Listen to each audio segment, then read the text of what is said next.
La centrale de Turkménistan pour représenter le projet qui se développe à Dakar. À une dimension moindre, le même format, les mêmes constructeurs, 300 MW pour le Sénégal par des Sénégalais. Il faut remercier le président de la République qui a quand même instauré une loi sur le contenu local. Et à l'instar des autres pays comme le Nigeria et le Ghana, toutes les centrales privées aujourd'hui appartiennent aux autochtones. Senelec a signé avec ses investisseurs de West African Energy un contrat d'achat d'électricité. Dans ce projet, Senelec est à la fois acheteur et actionnaire. Senelec est le bras technique et le privé national est le bras financier. C'est ce qui nous a permis de réduire considérablement les délais parce que ce genre de centrale se développe en 3-5 ans. Nous venons de réussir ça en 9 mois.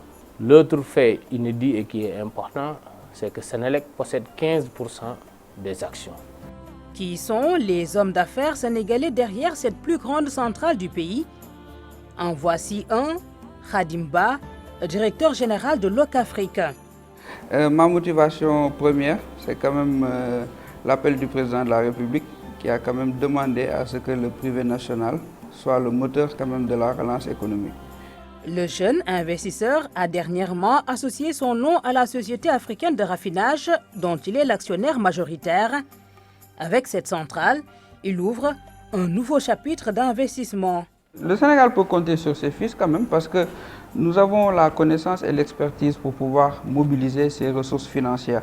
Et aujourd'hui, ce financement-là a pu être fait grâce à des banques africaines, notamment le groupe Coris, par la vision d'Idrissa Nassa, a participé quand même à mettre en place cette equity par African Finance Corporation et aussi Afrexim Bank. Ça démontre que le Sénégal est crédible. Harouna Dia est un autre grand nom du consortium qui a lancé le projet.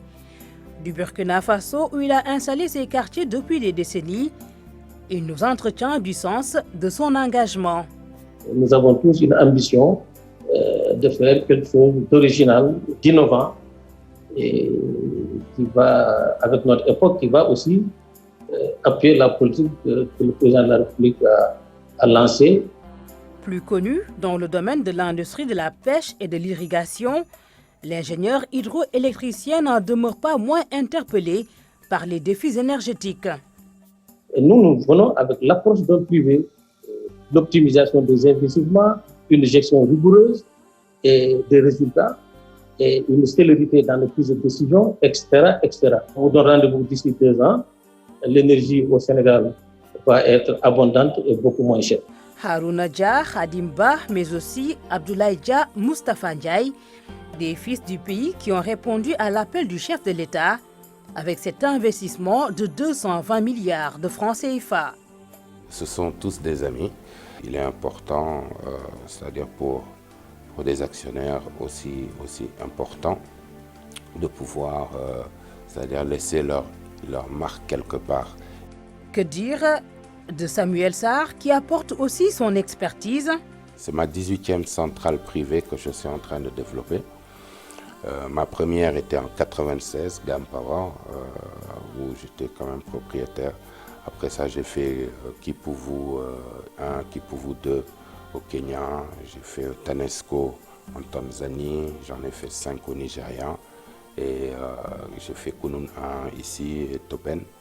Se lier avec des Sénégalais pour bâtir une centrale de cette envergure est pour Senelec une expérience inédite.